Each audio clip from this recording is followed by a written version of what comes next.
ইয়াতবাউল মাইয়িতা সালাসাতুন ফায়ারজিউ ইসনান ওয়া ইয়াবকা ওয়াহিদ। নবীজি বলেন মানুষের কবরস্থানে তিন জিনিস তার সাথে যায়, দুইটা ফিরে আসে, একটা থেকে যায়। একটা থেকে যায়, যাওয়ার সময় যায় তিনটা।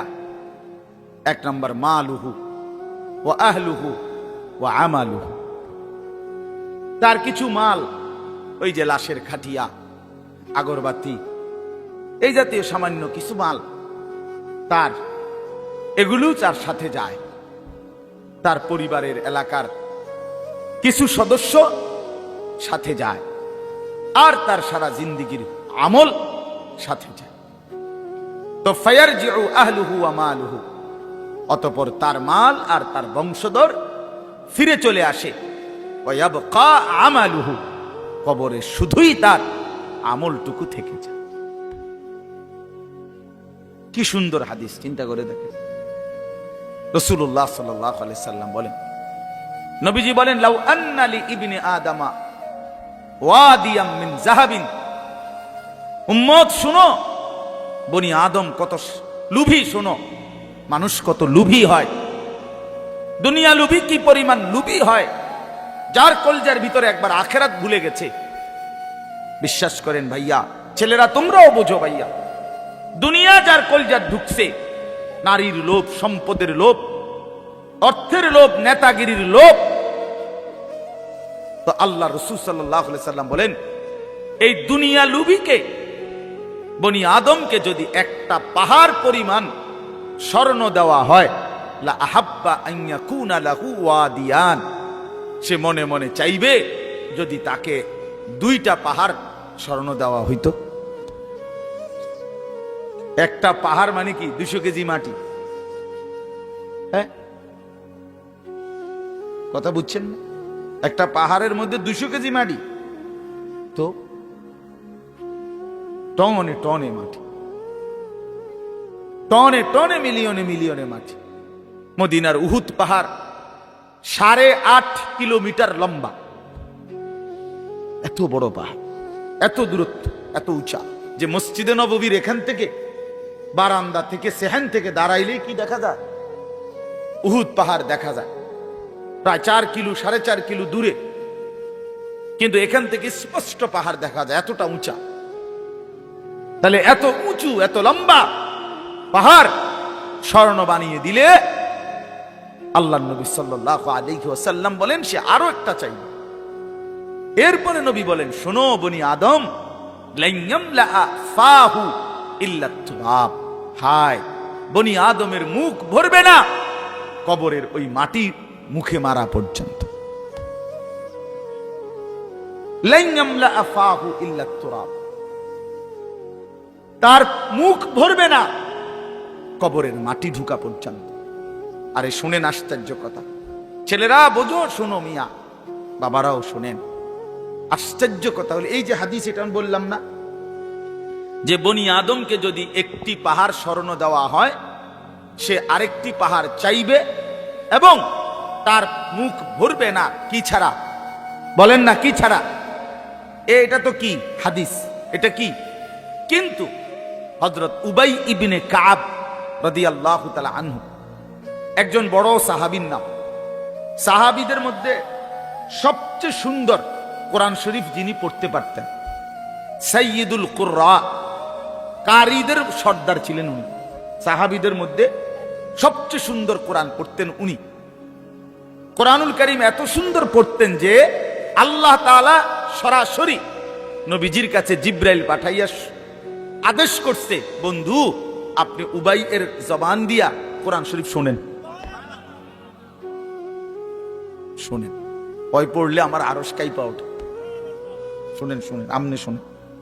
আল্লাহর নবী সাল্লাল্লাহু আলাইহি ওয়াসাল্লাম এই সাহাবীকে ডাক দিয়া বলছে, উবাই ইকরা আলাইয়াল কোরআন, কোরআন শরীফ পড়ো, শোনাও। তিনি বলেন, আমি শোনাবো আপনাকে? আমরাই তো শুনি আপনার থেকে, আপনার সামনে আমি কোরআন পড়বো, এই সাহস তো আমার নাই ইয়া রাসূলুল্লাহ। আল্লাহর নবী সাল্লাল্লাহু আলাইহি ওয়াসাল্লাম বললেন, আল্লাহ তাআলা তোমার নাম বলে আমাকে আদেশ করেছেন তোমার জবানে কোরআন শুনতে। উনি 3 বার জিগাইছে কথাইটা। এরপরে আসাম্মানি আল্লাহ, ইয়া রাসূলুল্লাহ, আল্লাহ আমার নাম নিছে? বলে তোমার নাম? আমার নাম?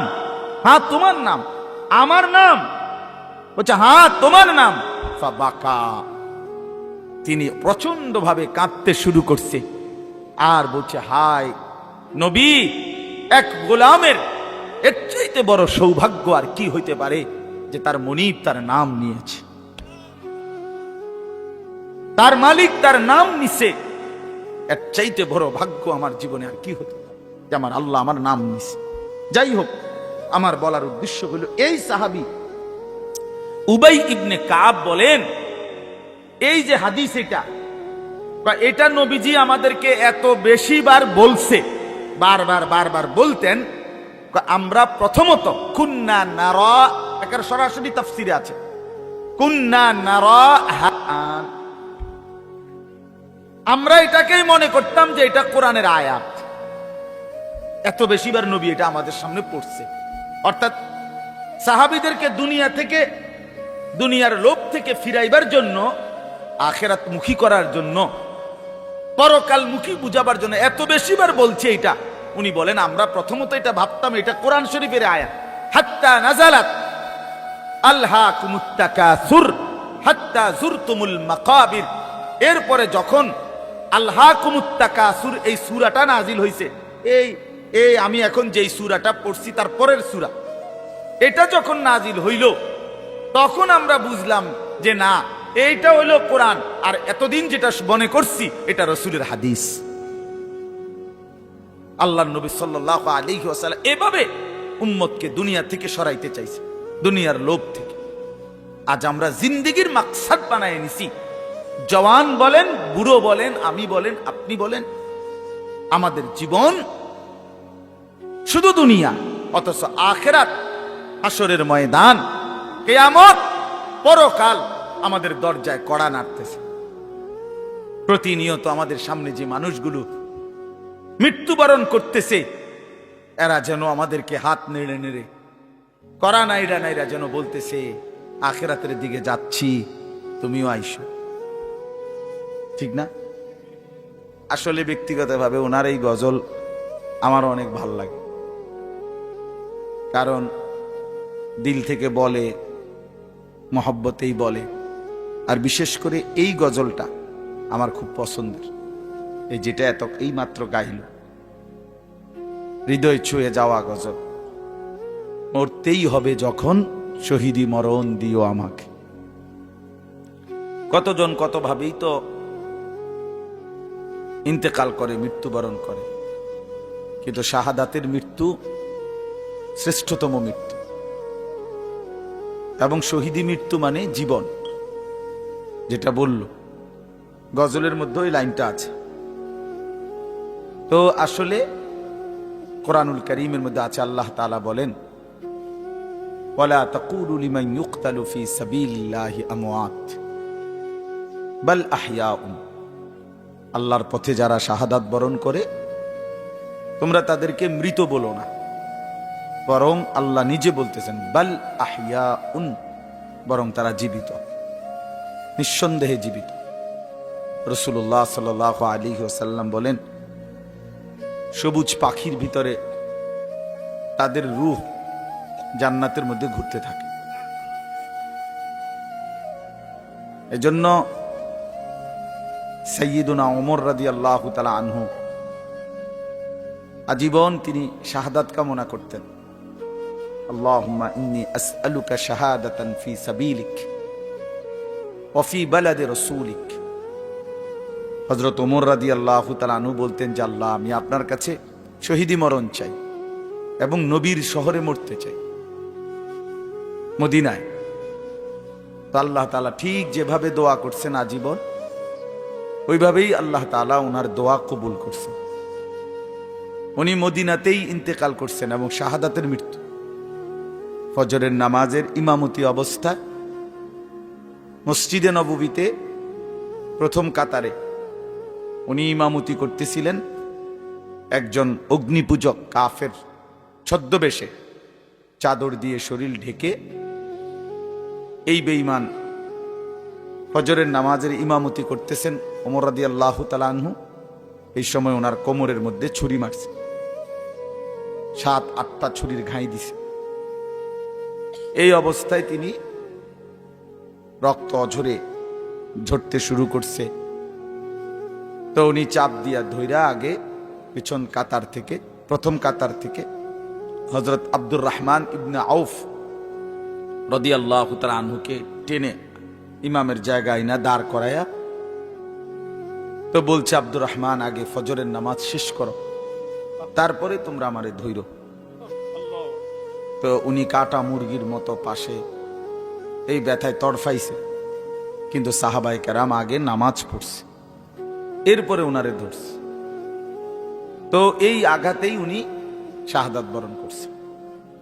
তো শহীদি মৃত্যুও হয়েছে, আবার রসুলের শহরেই মদিনাতেই মৃত্যুবরণ করছে। ও সবচেয়ে আশ্চর্যের কথা হলো উনি হলেন শহীদে মেহরাব, মেহরাবের শহীদ, অর্থাৎ নামাজের এই জায়গায় রাসূলুল্লাহ সাল্লাল্লাহু আলাইহি ওয়াসাল্লাম আজীবন যেখানে ইমামতি করতেন সেইখানে তিনি শাহাদাত বরণ করছেন। আল্লাহ ওনাকে কিভাবে কবুল করছে। এজন্য নওজোয়ান ভাই ছেলেরা, তোমাদেরও এটা মনে রাখা চাই, সারা পৃথিবীর ইসলাম বিরোধী দুশ্মনরা, এই সারা বিশ্বের ইহুদি, খ্রিস্টান, মুনাফিক, নাস্তিক, মুরতাদ, ইসলাম বিদ্বেষীদের একটা বড় ষড়যন্ত্র, তাদের একটা বড় মেন এজেন্ডা হলো সারা পৃথিবীর মুসলমানদের দিল থেকে জিহাদ ফি সাবিলিল্লাহ, আল্লাহর রাস্তায় জিহাদ এবং শাহাদাত এই শব্দ যেন ভুলে যায়। ভোগ বিলাসিতা, দুনিয়া প্রীতি, দুনিয়া নিয়ে ব্যস্ত থাকা, এই অর্থ সম্পদ, বাড়ি ঘর, দালান, বিল্ডিং, খাট পালং, সোফা, ফার্নিচার, আর ছেলেপেলেরা মোবাইল, বন্ধুদের আড্ডা, খামখেয়ালি, মানে এর মধ্যেই ডুবে থাকুক, অসভ্যতার মধ্যে, দুনিয়া বাড়ানোর মধ্যে পড়ে থাকুক, এটা হলো বেঈমানের সমস্ত ষড়যন্ত্রের মূল।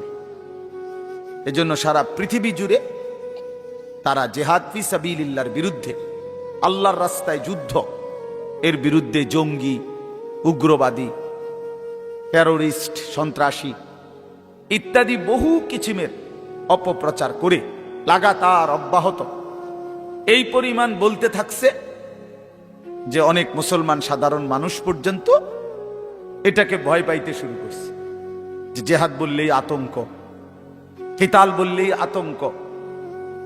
অথচ কোরআনুল কারীমের প্রায় 600-র চাইতে বেশি আয়াতের মধ্যে আল্লাহ তাআলা জিহাদ ফি সাবিলিল্লাহর কথা বলছেন। তাহলে এতগুলো আয়াতকে অস্বীকার করার কোনো সুযোগ আছে? বলেন, কিভাবে অস্বীকার করে? কোরআনুল কারীমের একটি শব্দ কেউ যদি অস্বীকার করে তাহলে তো সে কাফের, সে তো বেঈমান। তাহলে কোরআনুল কারীমের মধ্যে আল্লাহ তাআলা বারবার এই কথা স্পষ্ট বলছে। কোরআন শরীফে আছে, মক্কায় মুসলমানরা, কুরাইশরা, মক্কার কুরাইশদের মধ্যে মাঝে মধ্যে বিতর্ক হইত যে কেউ কাবা ঘরে হাজীদেরকে পানি পান করাইতো, কেউ হাজীদেরকে মেহমানদারি করত, কেউ কাবা ঘরের চাবি পাহারা দিত, কেউ কাবা ঘরের সংরক্ষণ করত, কাবা ঘরের ভবন ইত্যাদি প্রস্তুত করত, হাজীদের জন্য তাবু বানাইতো। এই খেদমতকে অনেক বড় মনে করত। তো একদিন নিজেদের মধ্যে তারা বলতেছিল যে এইটা সবচেয়ে বড় কাজ। তো আল্লাহ তাআলা কোরআনুল কারীমের সূরা আয়াত নাজিল করে বললেন, না, আল্লাহর উপরে ঈমান এবং জান মালের জিহাদ এটা সর্বশ্রেষ্ঠ কাজ। আজআলতুম সিকায়াতাল হাজ্জি ওয়া ইমারাতাল মসজিদিল হারাম কামান আমানা বিল্লাহি ওয়াল ইয়াউমিল আখির ওয়া জাহাদা ফি সাবিলিল্লাহি বিআমওয়ালিহিম ওয়া আনফুসিহিম লা ইস্তাউনা ইনদাল্লাহ। তোমরা মনে করেছো হাজীদেরকে পানি পান করানো এবং কাবা ঘর মসজিদে হারামের রক্ষণাবেক্ষণ করা এটা সর্বোত্তম? আল্লাহ বলে না। আল্লাহর প্রতি ঈমান, ওয়াজাহাদা ফি সাবিলিল্লাহ বিআমওয়ালিহিম ওয়া আনফুসিহিম, আল্লাহর পথে জান আর মালের জিহাদ, এইটা আর ওইটা কশ্চিন কালেও সমানও হইতে পারে না। উচ্চত হওয়ার প্রশ্নই নাই, সমান সমানও না, বরং জিহাদ ফি সাবিলিল্লাহ এটা সর্বশ্রেষ্ঠ। ওয়া যারওয়াতু সানামিহি আল জিহাদ। আল্লাহর নবী সাল্লাল্লাহু আলাইহি ওয়াসাল্লাম বলেন, ইসলামের সর্বোচ্চ চূড়া জিহাদ ফি সাবিলিল্লাহ। কি বলেন? সবাই বলেন, ছেলেরা বলো ভাই, এই শব্দটা বলো, জিহাদ ফি সাবিলিল্লাহ। আজ তোমরা ভুলে গেছো। আজ অসংখ্য যুবক ছেলে, কিশোর ছেলে জানেও না এসব। 16, 17, 18 বছরের ছেলেরা রাসূলুল্লাহ সাল্লাল্লাহু আলাইহি ওয়াসাল্লামের জামানায় পুরা দমে যুদ্ধ করছে, পুরা দম। 17, 18 বছরের অসংখ্য সাহাবী, 20 বছরের অসংখ্য সাহাবী যুদ্ধের ময়দানে সেনাপতি ছিলেন। উহুদের যুদ্ধে সর্বপ্রথম আল্লাহর নবী সাল্লাল্লাহু আলাইহি ওয়াসাল্লাম উহুদের যুদ্ধের দিন, ইসলামের ইতিহাসের অত্যন্ত ভয়ানক একটা যুদ্ধের নাম হল উহুদের যুদ্ধ, যেখানে 70 জন সাহাবী শাহাদাত বরণ করছিলেন। এই যুদ্ধে সর্বপ্রথম দুশমনের বিরুদ্ধে কাফেরদের মোকাবেলায় আল্লাহর নবী সাল্লাল্লাহু আলাইহি ওয়াসাল্লাম প্রথম তীর মারার জন্য দুশমনের দিকে যাকে আদেশ করছেন, তার বয়স ছিল মাত্র 18 বছর। হযরত সাদ ইবনে আবি ওয়াক্কাস রাদিয়াল্লাহু তাআলা আনহু। নবীজি উনাকেই প্রথম বলছেন, দুশমনের দিকে তীর মারো। ইরমি সাদ, সাদ তুমি তীর ছোড়ো। ফিদাকা আবি ওয়া উম্মি। এই নবী জীবনে একবার শুধু বলছে এই 18 বছরের সাহাবী যুবকের জন্য যে আমি মুহাম্মদের মা বাপ তোমার জন্য কুরবান। আর কোনদিন নবীজি এ কথা বলে নাই। সাহাবীরা নবীকে বলতো, হে আল্লাহর নবী, আমার মা বাপ আপনি রাসূলের জন্য কুরবান হোক, এটা মহব্বতে বলতো। তো নবীজি জীবনে কাউকে বলে নাই এখন। এই একমাত্র এই উহুদের যুদ্ধের দিন 18 বছরের ওই ছেলে, এটা হইলো এই টিফো মোবাইল, এটা জিন্দিগি এই মোবাইল লইয়াই শেষ কর। এই ছাগলামি করতে করতেই জীবন শেষ। 24 ঘন্টার জীবনটা তোমরা ছেলেরা বুঝে নিছো মোবাইল।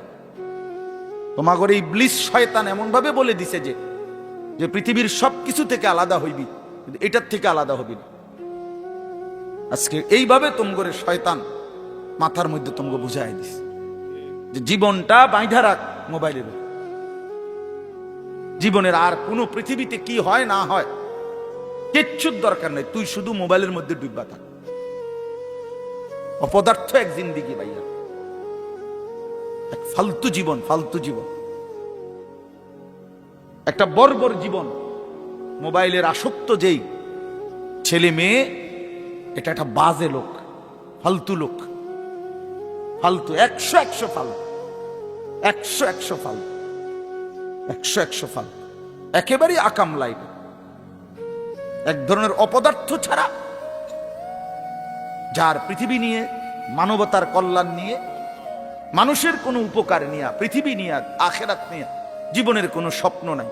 শাহওয়াত, শুধু শাহওয়াত, শুধু লজ্জাস্থানের একটা চাহিদা আছে, শাহওয়াত, এইটা পূরণ কর। নারী, ছবি, নাচ, গান, উলঙ্গতা, অশ্লীলতা, বেহায়াপনা, অসভ্যতা, খালাস। এটা মজা পাইলাম, বেডি চাইলাম, সারা রাত উলঙ্গ দৃশ্য দেখলাম, জানোয়ারের মতো পড়ে থাকলাম শুইয়া। সকালে 8টা বাজুক 9টা বাজুক, যখন ঘুম ভাঙে ঘুম ভাঙলো। ফজরের নামাজ নাই, শরীর অপবিত্র, নাপাক, অসভ্য ছবি দেখতে দেখতে শরীর নাপাক হয়ে গেছে। এই অসভ্যতা, এই জানোয়ার মাতালের মতো পড়ে আছে খাটে। যখন ঘুম ভাঙে ঘুম ভাঙলো, উঠলো তো উঠলো, নাস্তা খাইলো, আবার ছুটলো, আবার মোবাইল। আহাত, শরীরের পবিত্রতার খবর নাই, আখলাকের খবর নাই, নামাজেরও খবর। কি জীবন এটা! এই জীবনের চাইতে জানোয়ারের জীবন অনেক ভালো বেটা। জন্তু জানোয়ারও এর চাইতে আগে উঠে যায়, এর চাইতে আগে উঠে। একটা সুন্দর বাণী আছে, লেখা থাকে, দেখছি, ভোরের পাখি যদি তোমার আগেই জেগে যায় তাহলে তুমি ব্যর্থ।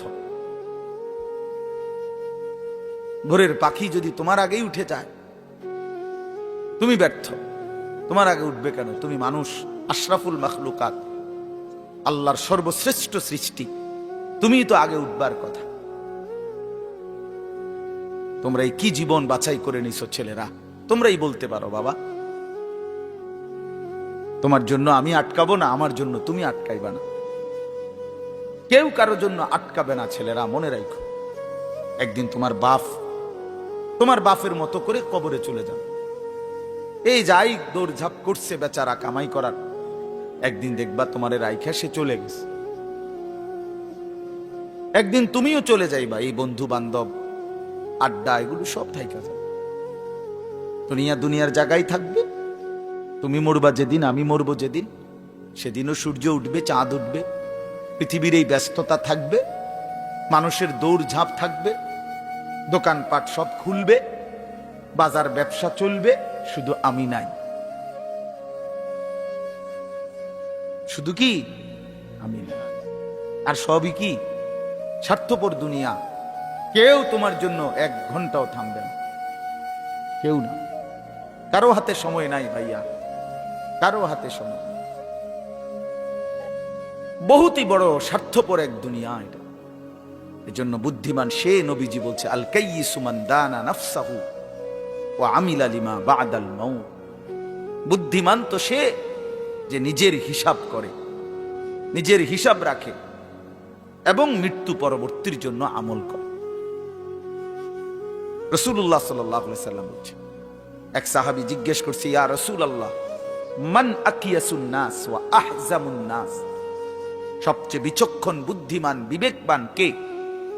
নবীজি সাল্লাল্লাহু আলাইহি ওয়াসাল্লাম বলেন, আকসারুহুম যিকরান লিল মাউত। বেশি বেশি যে মৃত্যুকে স্মরণ করে। ওয়া আকসারুহুম ইস্তি'দাদান লিল মাউত, এবং বেশি বেশি যে মৃত্যুর জন্য প্রস্তুতি গ্রহণ করে। সে বুদ্ধিমান, সে বুদ্ধিমান। কুরআনুল কারীমের মধ্যে আল্লাহ তাআলা বলেন, ওয়া ইন্নাদ দারাল আখিরাতা লাহিয়াল হায়াওয়ান। ছেলেরা মোবাইল যে কয়জন হাতে আছে নামায় ফেলো, হাতের থেকে মোবাইলটা নামায়া শোনো ভাই, আমার দিকে তাকাইয়া শোনো, ভালো হবে ভাই। তো আল্লাহ তাআলা বলেন, নিশ্চয়ই আখিরাতের ঘর জান্নাত, সেটাই কেবল জীবন। লাহিয়াল হায়াওয়ান, ওইটাই লাইফ, ওইটাই জীবন, এটাই স্টেশন, এটা প্ল্যাটফর্ম। এজন্য ট্রেন স্টেশনে যত অত্যাধুনিক এসি থাকুক, বাসের প্ল্যাটফর্মে যত অত্যাধুনিক রুমে হোক, লোকটা কেবল ছটফট করে, একটু পরপর ঘড়ি দেখে, টিকিট দেখে, বাইরে উকি দেয়, বাস আইয়ে না।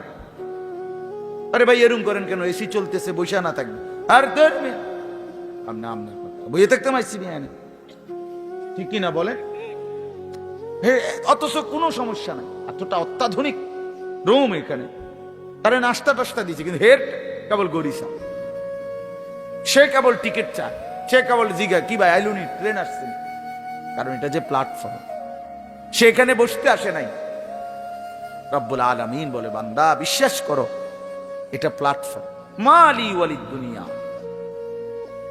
রাসূলুল্লাহ সাল্লাল্লাহু আলাইহি ওয়াসাল্লাম, হাই উম্মত, দুনিয়ার সাথে আমার কিসের সম্পর্ক? কি সম্পর্ক? ইন্নামা মাসালি ওয়া মাসালুদ দুনিয়া কারাকিবিন ইস্তাওয়াল্লা তাহতা শাজারাতিন সুম্মা রাহা ওয়া তারাকা। হাদিস। নবীজি বলছে, আমার উদাহরণ দুনিয়ার সাথে কেমন শোনো। এমন এক পথিক লম্বা পথে বহু দূর কোথাও যাবে, রওনা দিছে, প্রচন্ড রৌদ্র, ভীষণ রৌদ্রে পথিক এতটাই ঘামে ভিজে গেছে যে এই জন্য সে একটা গাছের নিচে একটু বাতাসের জন্য একটু বসছে, শরীরটা যাতে একটু ঠান্ডা হয়, গরম লাগতেছে। তো কিছুক্ষণ পরে শরীরটা যখন একটু ঠান্ডা লাগছে, একটু বিশ্রাম করছে, তা আবার সেই পথিক তার মূল গন্তব্যের দিকে রওনা দিয়ে চলে গেছে, তারা কাহা, গাছটাকে গাছের জায়গাতেই রেখে গেছে। নবীজি বলেন, ঠিক এমন আমি তো আখিরাতের প্রতীক, আমি তো জান্নাতের যাত্রী, আমি তো আখিরাতের মুসাফির, আমি তো যাচ্ছি সেখানে।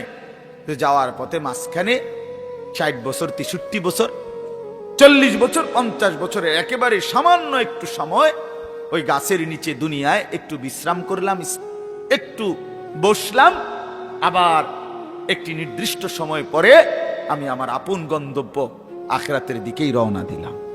দুনিয়া দুনিয়ার জায়গায় রয়ে গেল, দুনিয়া দুনিয়ার জায়গাতেই রয়ে গেল, দুনিয়া পড়েই রইল। কি ভাই, বুঝতেছেন এই কথাটা? রাসূলুল্লাহ সাল্লাল্লাহু আলাইহি ওয়াসাল্লাম বলেন, ইয়াকুলু ইবনু আদম মালি ওয়া মালি।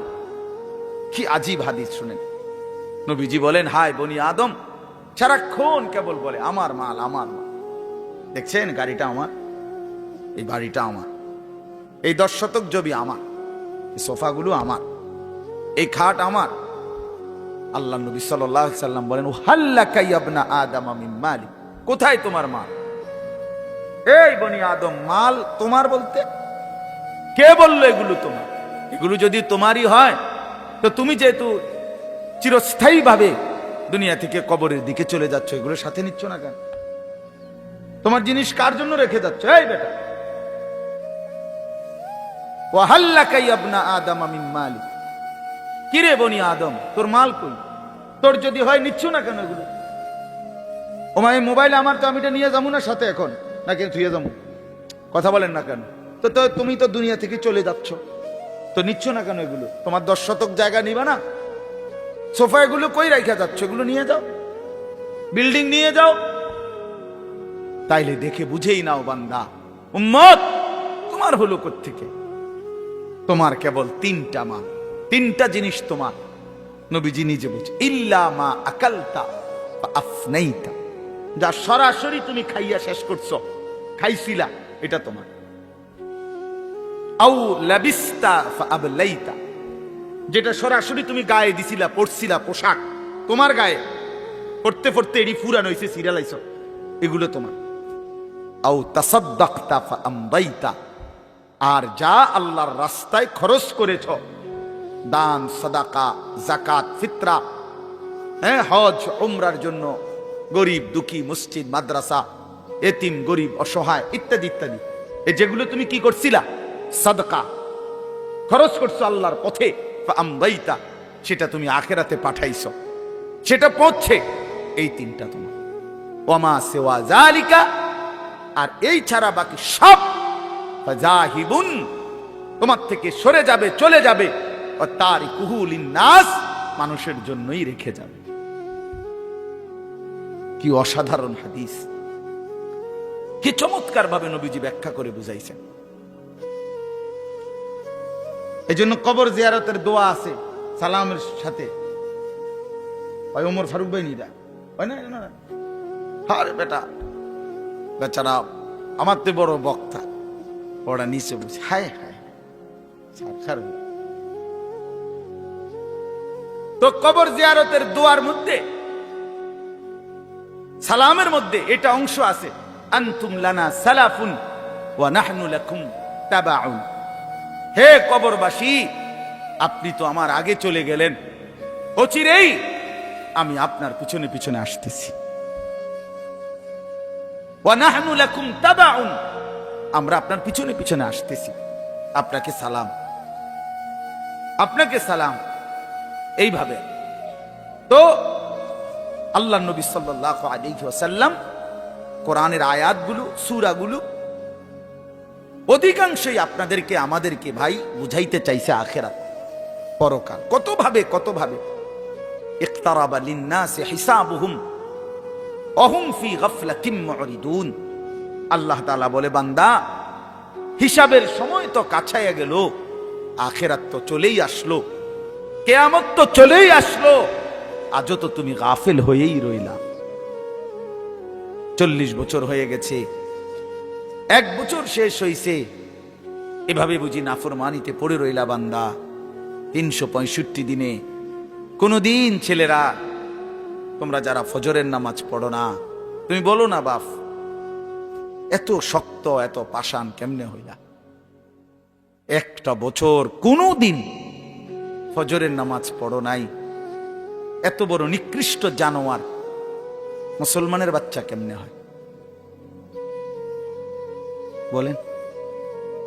এত বড় জানোয়ার একটা মানুষের বাচ্চা কেমনে হয়? এটা কি পরিমাণ হাইওয়ান, এটা কত বড় হাইওয়ান, কত বড় জন্তু, কত বড় পশু। এক বছর 365 দিনে এই হাইওয়ান কোনদিন ফজরের নামাজ পড়ে না। শুধু এক বছর, খবর নিলে দেখবেন 10 বছর, খবর নিলে দেখবেন 5 বছর। জানোয়ারের মতো, ইহুদির মতো, খ্রিস্টানের মতো চুল রাইখা তৃপ্তি বোধ করে। এর চাইতে অসভ্যতা, এর চাইতে নিকৃষ্ট রুচি, এত বিকৃত মানসিকতা কোন জন্তু জানোয়ারেরও হয় না। জন্তু জানোয়ার।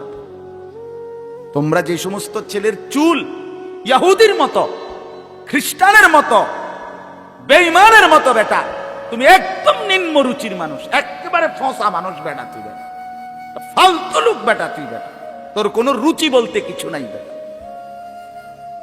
তোর কোনো রুচিবোধ নাই বেটা। কার মতো মুসলমানের বাচ্চা হইয়া মুসলমানের ঘরে জন্ম নিয়া বেটা আল্লাহর আজান শুনলি, ডান কানে বাম কানে তোরে আজান দিছে, এক পবিত্র মা তোরে 2টা বছর দুধ পান করাইছে বেটা, কোন শরমে বেটা তুই ওই বেঈমানদের মতো চুল কাটলি বেটা? ওদের কোনো জাতপাত আছে না, ওদের কোনো ইজ্জত আছে না, সম্মান আছে?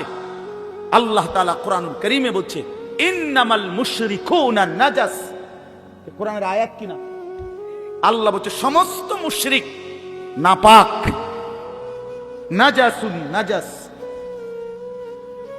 সমস্ত ইহুদি নাপাক, সমস্ত খ্রিস্টান নাপাক, সমস্ত হিন্দু নাপাক, সমস্ত বৌদ্ধ নাপাক, সমস্ত নাস্তিক নাপাক, সমস্ত মুরতাদ নাপাক, সমস্ত বেঈমান নাপাক।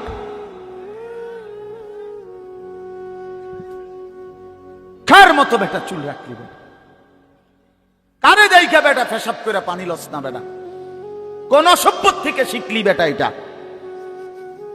কার থেকে শিখলি? জীবনে 2-4 অক্ষর পড়ালেখাও করো নাই,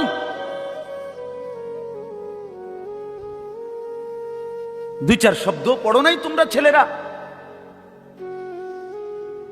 মানুষ এত অভদ্র অপবিত্র হয় কেন?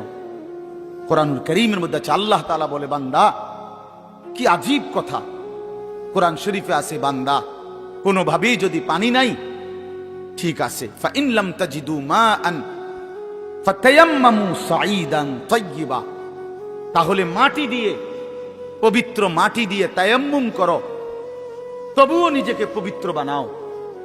যদি বলি আল্লাহ পানি নাই, ঠিক আছে, তো মাটি দিয়ে হলেও পবিত্র হইতে হবে, এত তাড়াহুড়া কা? পানি আইও, পানি পাইয়া লই, এরকম শুরু করলেন? কোরআন শরীফের সরাসরি আয়াত। আল্লাহ তাআলা বলে জানো, ওয়ালাকিন ইউরিদু লিইউতাহহিরাকুম, আল্লাহ বলেন আমি না আমার ইমানদার বান্দাকে সারাক্ষণ পবিত্রই দেখতে চাই। দোস্ত আমার, এটা কোরআন শরীফের আয়াত। ওয়ালাকিন ইউরিদু লিইউতাহহিরাকুম, আমি আমার বান্দাকে পবিত্র, মুমিন আমার সে, ও অন্য কেউ না, ও আমার ইমানদার বান্দা। তো ইয়া আইয়ুহাল্লাযীনা আমানু ইযা কুমতুম ইলাস সালাতি ফাগসিলু ওয়ুজুহাকুম, এই আয়াতের মধ্যে এটা, এই আয়াতের অন্তর্ভুক্ত অংশ এটা। ওয়ালাকিন ইউরিদু লিইউতাহহিরাকুম, ইমানদার পানি নাই, ঠিক আছে, তায়াম্মুম করো মাটি দিয়ে। কেন এমন তাড়াহুড়া? আল্লাহ তাআলা বলে আমি যে তোমাকে পবিত্র দেখতে চাই, আমি কে তোমাকে পবিত্র। ফীহি রিজালুন ইউহিব্বুনা আন ইয়াতাতাহহারু আল্লাহু ইউহিব্বুল মুত্তাহহিরিন। কোরআন শরীফের আয়াত আছে, আল্লাহ বলে বন্ধু আপনার কিছু সাহাবীকে আমি দেখছি, আল্লাহ প্রশংসা করতেছে। মদিনার কুবা একটা এলাকা, যেখানে নবীজি মক্কা থেকে হিজরত করে এসে প্রথম ঢুকছিলেন। এই হিজরত করে আইসা প্রথম যেখানে ঢুকছেন এই জায়গাটার নাম হলো কুবা নগরী। কুবা কি নাম? এ কুবা। এই এলাকার যারা সাহাবী ছিল ওনাদের একটা অভ্যাস ছিল, ওনারা ওই সময় পানির তীব্র সংকট ছিল, পানি কম ছিল আর কি। তো তীব্র পানির সংকট থাকার পরেও ওনারা খাবারের পানি, রান্নার পানি, মানে ভাত তরকারি রান্নার যে পানি আর খাবারের পানি কম খাইতো, কম ব্যবহার করত। এখান থেকে পানি বাঁচাইয়া পেশাব পায়খানার পবিত্রতার জন্য যে পানি দরকার ওইখানে তারা পর্যাপ্ত পরিমাণ পানি ব্যবহার করত, যেন পবিত্রতার মধ্যে কোনো কমতি না হয়। আল্লাহর কসম, এই কথাইটা, তাদের এই আখলাক আচরণটা আল্লাহ এত পছন্দ করছে, কোরআন শরীফের আয়াত নাজিল করে ডাইরেক্ট তাদের প্রশংসায় আল্লাহ বলছে ফিহি রিজালুন, আপনার সাহাবীদের মধ্যে কিছু লোক এমন আছে আমি দেখতেছি ইউহিব্বুনা আন ইয়াতাতাহহারু, যারা ভালোভাবে পবিত্রতা অর্জন করাটাকে খুব পছন্দ করে। আল্লাহু ইউহিব্বুল মুত্তাহিরিন, নবী শুনায়ে দেন এমন পবিত্রতা অর্জনকারীদেরকে আমি আল্লাহও ভীষণ ভালোবাসি।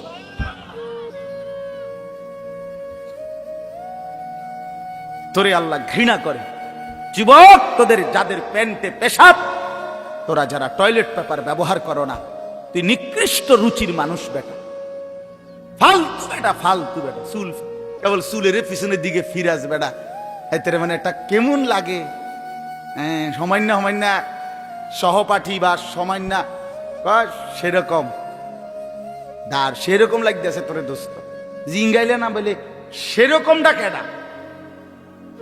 সেরকম ঠিক আছে লাগতেছে, আমিও কই, কিন্তু সে কে যার মতো লাগতে আছে? এইতে কেডা যে যার মতো? সেরকম তো বুঝছি, সেরকমটাকে? সেরকম কি গাঁজাখোর না ফুট্টাখোর না বাবাখোর না ডাইলখোর না হারামখোর না মদখোর না ইয়াবাখোর? কার মতো লাগতেছে তারে জিঙ্গা। তুই যে আমারে কইলি সেরকম লাগতে আছে, হেতে কেডা যার মতো লাগতে আছে আমারে? কথা বলেন। হ্যাঁ, তো জিঙ্গাইলে কবে দোস্ত ফুট্টাখোরের মতো লাগে, তোর বাবাখোরের মতো লাগে তো। কারণ কোন ভদ্র মানুষ, ইমানদার, নামাজি, কোন চরিত্রবান পবিত্র মানুষ নাপাক থাকতে পারে না। তো তাহলে তো এটা বুঝাই যায় তোরে কার মতো লাগে বেটা। হ্যাঁ, নাই তো হে বলুক যে দোস্ত তোর চুল দেখে মনে হয় বুড়া বাইজিদ বুঝতাম, তোর একদম জুনায়েদ বাগদাদির মতো লাগতে আছে, এমন নি? তাইলে তোর চোর ডাকাইতের মতোই তো লাগে। আস্তাগফিরুল্লাহ, আস্তাগফিরুল্লাহ। প্রিয় ভাই আমার, বন্ধু আমার, আখিরাত যেন ভুলে না যাই। মহান আল্লাহ পাক রব্বুল আলামিন এই কোরআনুল কারীমের মধ্যে বারবার আমাদেরকে আখিরাত মনে করাইছে। আমাদের জিন্দেগি ঈমানের জিন্দেগি, আমাদের জিন্দেগি পবিত্র জীবন ভাইয়া। আমরা শুধুই দুনিয়ার জন্য না, শুধু দুনিয়ার জন্য, দুনিয়ার জন্য আল্লাহ তাআলা কোরআন শরীফ আছে ওয়াদারনি ওয়াল মুকাদ্দিবিনা উলিন নি'মাতি ওয়া মাহিলহুম কালিলা। আল্লাহ বলছে, হে আমার বান্দারা, নাফরমান পাপীদেরকে অল্প সময়ের জন্য দুনিয়া ভোগ করতে দাও, ওদেরকে দুনিয়া খাওয়ায়া পরায়া এরপরে আমি নিয়ে আসবো, আমি এজন্যই বানাইছি। কিন্তু তোমরা মুমিন, তোমরা ইমানদার, তোমাদেরকে আমি আল্লাহ তাআলা জান্নাতের জন্য বানাইছি, জান্নাতের জন্য।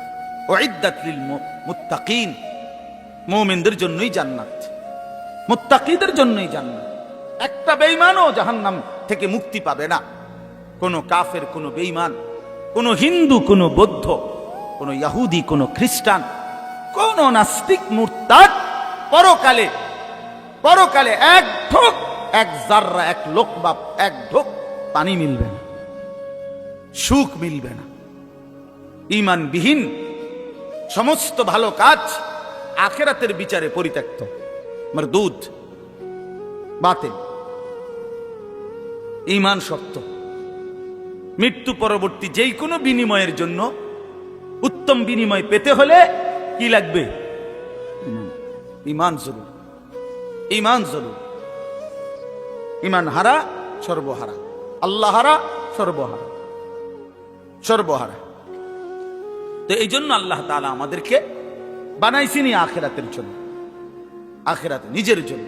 খালাকতুল আশিয়া আলি আজালিক ও খালাকতুকা লি। আল্লাহ বলছে, বান্দা গোটা দুনিয়া আমি তোমার জন্য বানাইছি, তোমারে শুধু আমার জন্য বানাইছি। সারে দুনিয়া তেরে লিয়ে, তু সিরফ মেরে লিয়ে। বাহ, এই কথা ভাবলেই তো অবাক লাগে। আমার তো খুব ভালো লাগে যে কয় কি মালিক। हाँ, सारे दुनिया तेरे लिए, तू सिर्फ मेरे लिए। গোটা দুনিয়া বান্দা তোর জন্য, যা বান্দা সবটা দুনিয়া তোরে দিলাম, তোকে শুধু আমার জন্য রাখলাম। তু সিরফ মেরে লিয়ে, তুমি আমার জন্য, তুমি আমার হয়ে থাকবা, আমার সেজদা করবা, আমারে নামাজ, আমার হুকুম পালন করবা।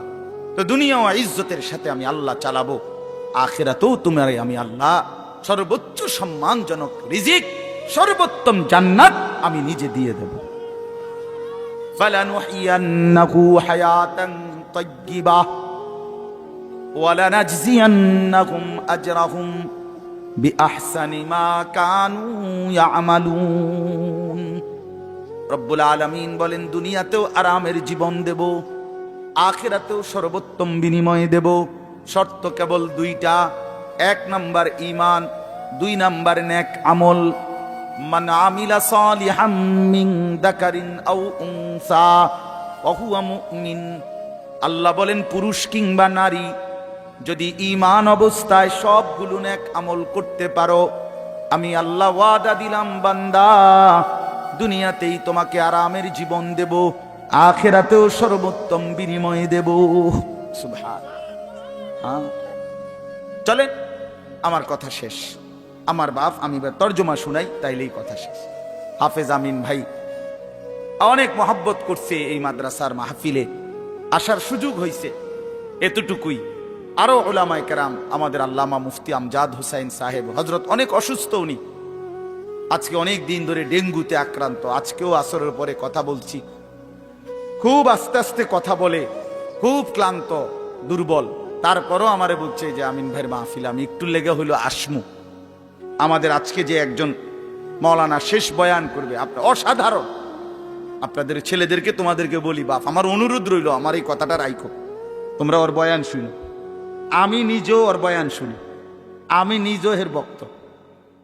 অসাধারণ বয়ান করে সে, হযরত মাওলানা মুফতি ইউসুফ বিন ইকবাল, তার বয়ান চমৎকার।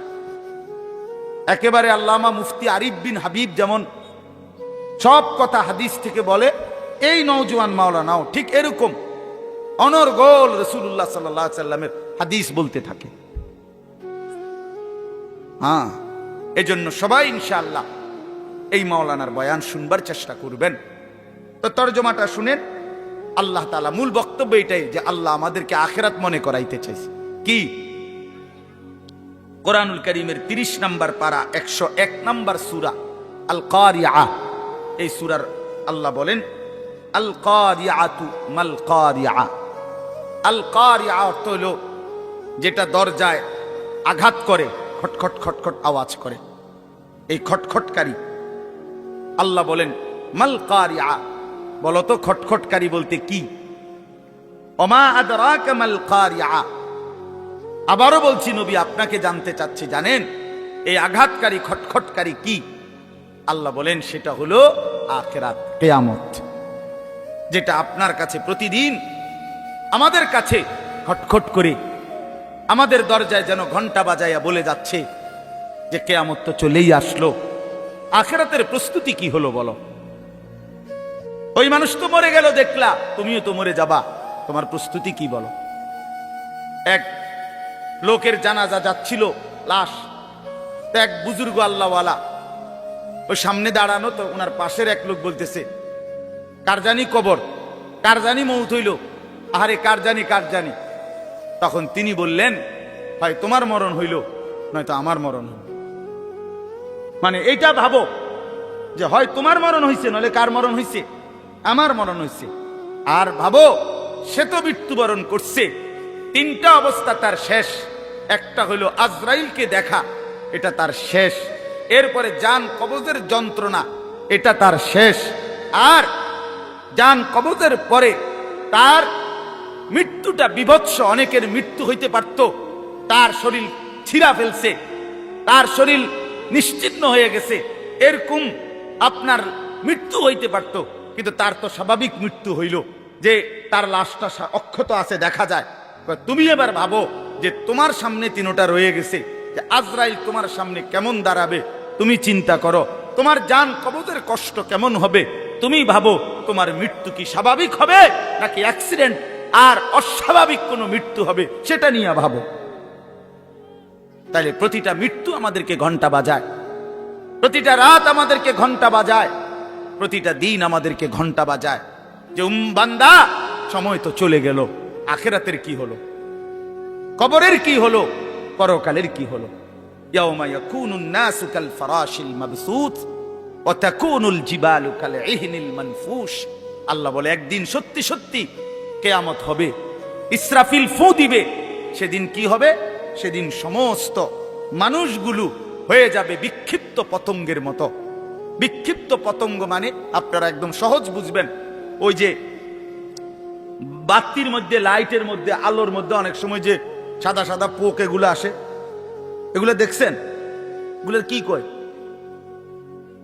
উলু উলু। এই যে আর একটু বড় বড় সাদা সাদা, হ্যাঁ, এই উলু উলু, এই উলু পোকা।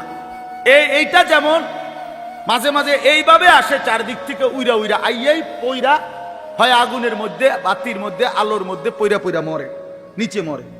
তো আল্লাহ পাক বলেন ইসরাফিল ফু দিবে, কিয়ামত শুরু হবে। মানুষ এরকম পাগলের মতো, উলুর মতো দৌড়াইয়া পতঙ্গের মতো চারিদিকে দিক বিদিক শূন্য হইয়া দৌড়তে থাকবে। কেউ বলতে পারবে না কে কোথায় যাচ্ছে, কোথায় দৌড়াচ্ছে, কি হচ্ছে। সবাই অস্থির হয়ে যাবে। এরই মধ্যে যে যেখানে গিয়ে পড়ে যাবে ওইখানেই তার মৃত্যু, ওইখানেই কম। ওয়াতাকুনুল জিবালু কাল ইহনিল মানফুশ। পাহাড়গুলো একটা নমুনা আল্লাহ বলছে, পাহাড়গুলো তুলারে দীর্ঘক্ষণ মেশিনের মধ্যে ধুনাইয়া সারলে, এবার যখন ঝরঝরা হয় তুলা, তো এবার যদি বাতাস লাগে তাইলে যেমন এটা উড়তে শুরু করে, তুলা উড়ে। তো আল্লাহ তাআলা বলে পাহাড়গুলো এরকম ধ্বনিত তুলার মতো উঠতে থাকবে। পুরা সৃষ্টির সবকিছু ভাঙ্গা চুইরা শেষ হয়ে যাবে। হাসরের ময়দান কায়েম হবে। আর সেখানে কি হবে? দুইটা অবস্থা। ফাআম্মা মান সাকুলাত মাওয়াজিনহু, সেই হাসরের ময়দানে আমলনামা হাতে নিয়ে মিজানের পাল্লায় যার নেকি ভারী হবে, ফাহুয়া ফি আইশাতির রাদিয়া, সেই সন্তুষ্টিময় আরামদায়ক জান্নাতের জীবন লাভ করবে। ওয়া আম্মা মান খাফফাত মাওয়াজিনহু ফাউম্মুহু হাওিয়া ওয়া মা আদরাকা মা হিয়া নারুন হামিয়া। আর যার আমলনামা মিজানের পাল্লায় ওজন দেওয়ার পরে হালকা হবে, গুনাহ ভারী হবে, নেকি হালকা হবে, আল্লাহ তাআলা বলেন তার ঠিকানা হবে হাবিয়া নামক জাহান্নাম। আর আল্লাহ নিজেই বলে, নবী জানেন হাবিয়া জাহান্নামটা কেমন? নারুন হামিয়া, একেবারে প্রজ্বলিত ধাউ ধাউ করে জ্বলন্ত আগুন, এটার নামই হচ্ছে হাবিয়া। হাবিয়া। এখানে একটা কথা শুধু বলি, কথা আমার শেষ। এক নম্বর কথা হলো, এই জিন্দিগির মধ্যে যদি আমল বাড়াই তাহলে আখেরাতে জান্নাত হবে। এই জিন্দিগির মধ্যে যদি নাফরমানি বাড়াই তাহলে আখেরাতে জাহান্নাম হবে। মানে একটা শব্দ আছে ফা উম্মুহু হাবিয়া। এই ছেলেরা, তোমাদের জন্য আমি শেষ এই কথাটা আবার বলে যাই। এই শব্দটার তাফসীর আমি আজকেও পড়ছি, তাফসীরে কুরতুবিতে, তাফসীরে ইবনে কাসিরের মধ্যে আছে। আল্লাহ তাআলা বলছেন ফা উম্মুহু হাবিয়া, নাফরমান পাপীকে হাসরের ময়দানে, এই উম্মুহুর শব্দের অর্থ হলো উম্মু রাসিহি, অর্থাৎ তার মাথার সামনে যে চুল, এই চুল ধরে দাঁড়ানো মানুষটাকে বেইজ্জতি করে নিচে নামাইয়া এরপরে লাথি দিয়া জাহান্নামে ফেলে। এইটা অর্থ। এই অতএব এই লম্বা চুল, এই বিকৃত চুল ছাড়ো, ছাড়ো, নাই তো জাহান্নামের ফেরেশতা টান দিয়া ধইরা তোরে দাঁড়ানোর থেকে নিচে ফেলাইয়া একটা লাথি দিয়া জাহান্নামে ফেলে দিবে। তখন বুঝবা, তখন বুঝবা। এই জন্য আমি অনুরোধ করলাম, রাগ হইও না, আমি শক্তই বললাম, মনে করো তোমরা এই স্বাভাবিক চুল রাখো, স্বাভাবিক, চারদিকে সমান চুল রাখো। এটা কোনোভাবে, এটা অসভ্যতা, এটা ফ্যাশন না, এটা জাহান্নামীদের চিহ্ন ভাইয়া, এটা দাজ্জালের চিহ্ন। দয়া করে আমার এই কথা ফিরাই দিও না, ফিরাই দিও না যুবক। নিয়ত করো ইনশাআল্লাহ, ছেলেরা ছেলেরা নিয়ত করো, বলো যুবক ইনশাআল্লাহ, পাক্কা নিয়ত করো ইনশাআল্লাহ তোমাদের যুবক আগামী দিনের জন্য, ইসলামের জন্য রেডি হইতে হবে। তোমরা নামাজ পড়তেই হবে বাবা।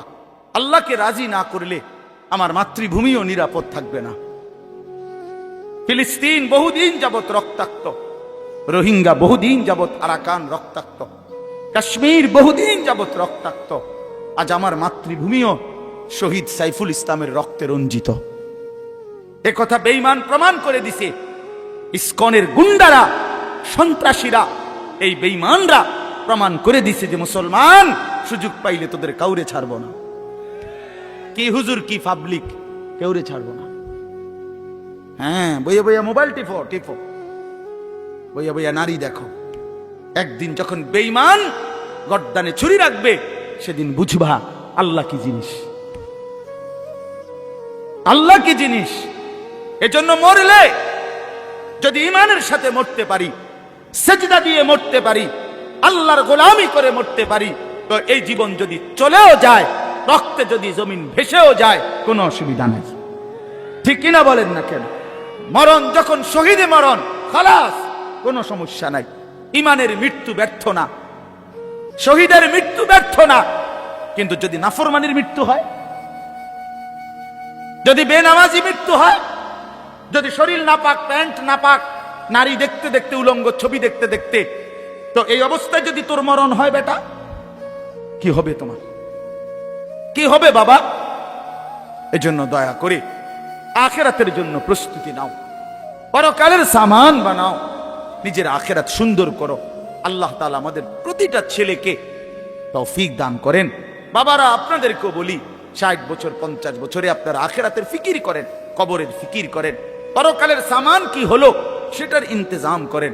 খাট পালং সোফা ফার্নিচার এগুলো যেদূর হইছে হইছে, আমনে শেষ না করলো এটি ফুলাইনে পরে করব, নাতি নাতনিরা আরো বানাইবো, এটি শেষ হইতো না।